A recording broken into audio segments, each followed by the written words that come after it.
March 2028. We're up to the top of the hill, and we're looking at the intake this morning. The tree that was across the front of the dam is now into the intake structure itself, so that will have to be removed at some point this summer. That'll be fun. But you can see we don't have any ice to speak of. There's still some right over here that ice is pretty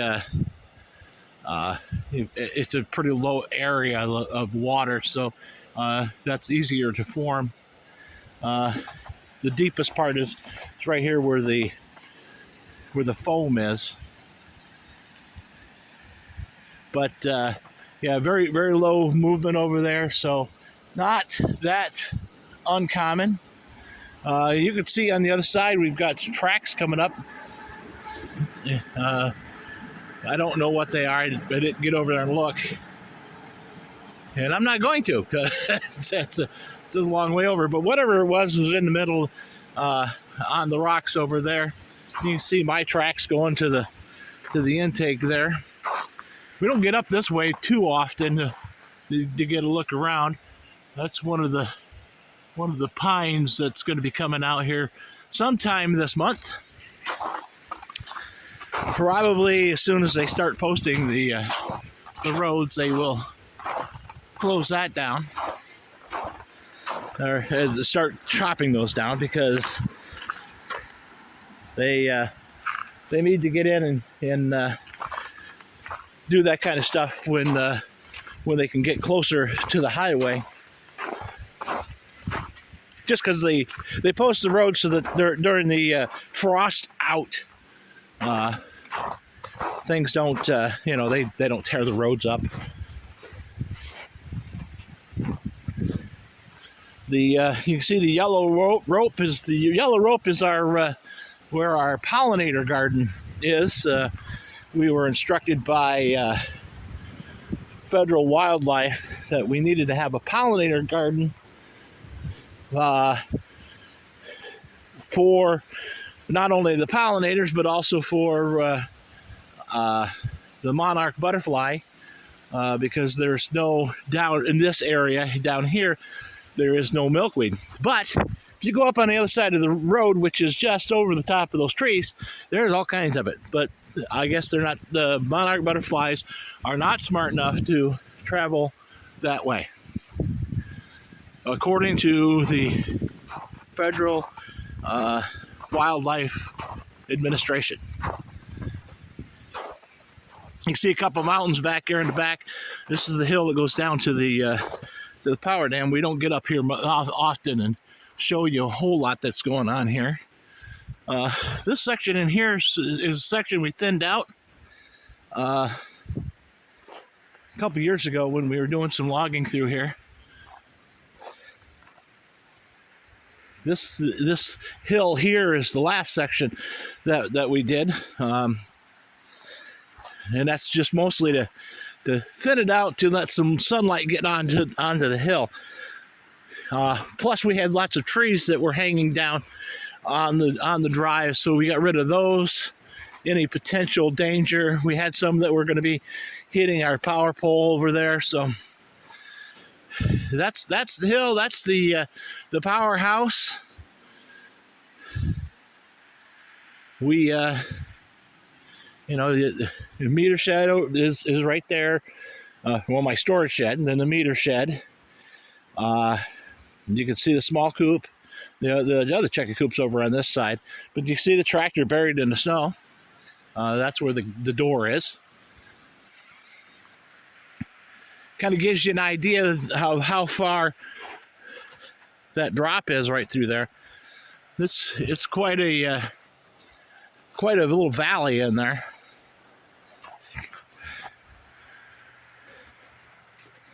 Got some old canine tracks in there, so probably a coyote running through. You can see the mountains over there on the other side of the highway. That's Burnham Mountain is the taller peak.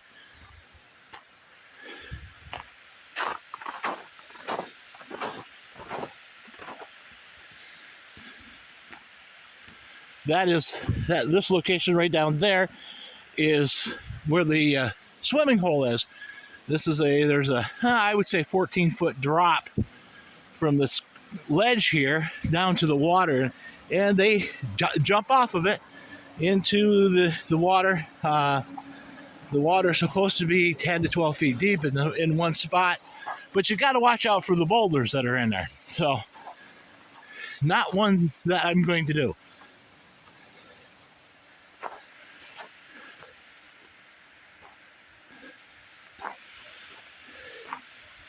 And of course, there's our flashboards and our, you can see the flashboards across the top of the dam, 2x12s. So there's 3 high, so it's 3 feet high. And we got steel posts down in there. They're Schedule 80 posts that are into the dam. They set into a pocket. Those are designed to fail with 2 foot of water over the top.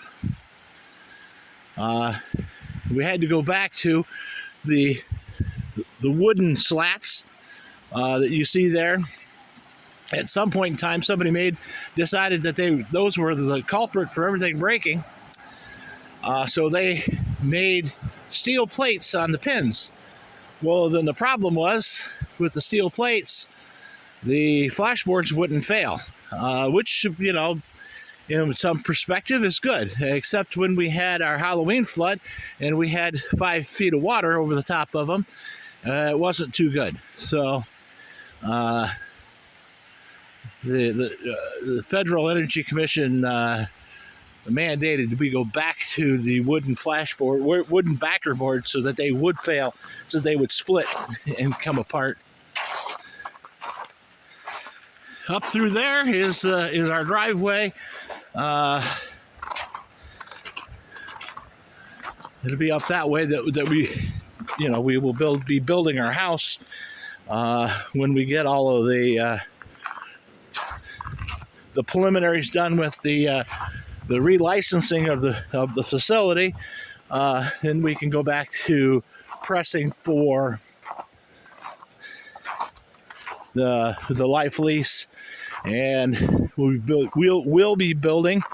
We'll stroll this way a little bit, and you can see where we're thinking.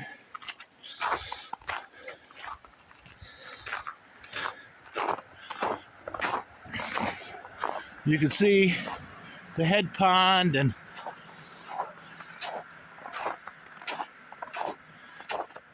where the river is, and this is the edge where it freezes up the most. It's fairly shallow in this spot, probably less than 3 feet deep. So, and there's not much movement there, so it just kind of freezes there, and we get a lot of otters that swim in that, looking for fish.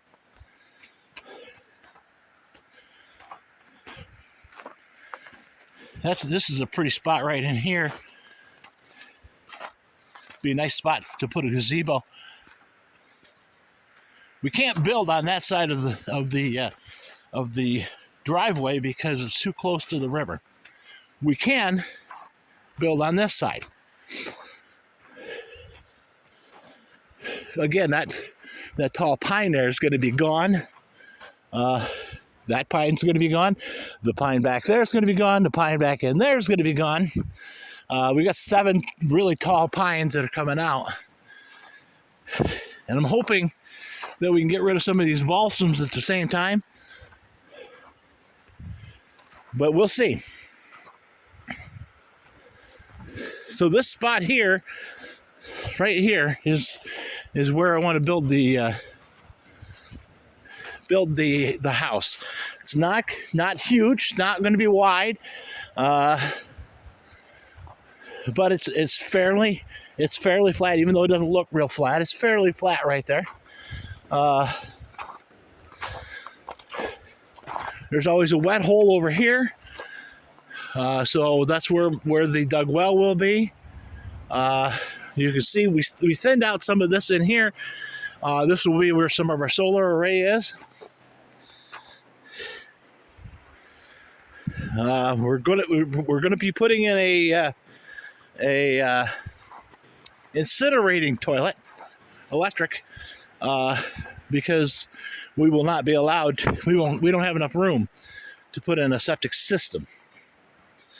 So the incinerator toilet will just take care of the waste, and then we can carry that out and put it on flowers, which will go down to the to the pollinator garden, and it'll do just fabulous there.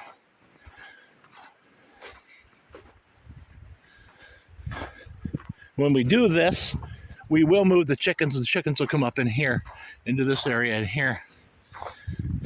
Get them away from that. The plan is to lease the area almost down to here, somewhere in this neck of the woods, as the life lease. We'll have to maintain the driveway, of course, which is not an issue for me. I don't care.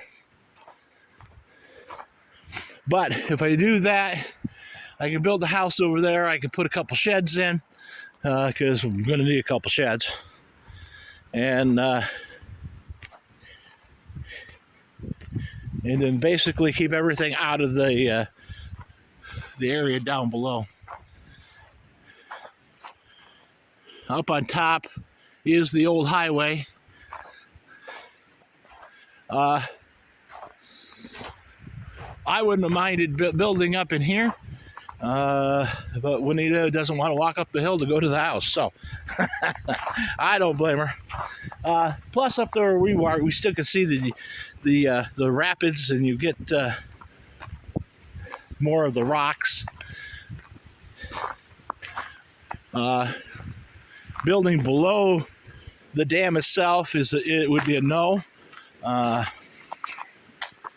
Simply because of we changed the status of the dam, because it would be at higher risk area if there was a house below it. So, but this area in here I wouldn't have a problem with that in building. But who am I?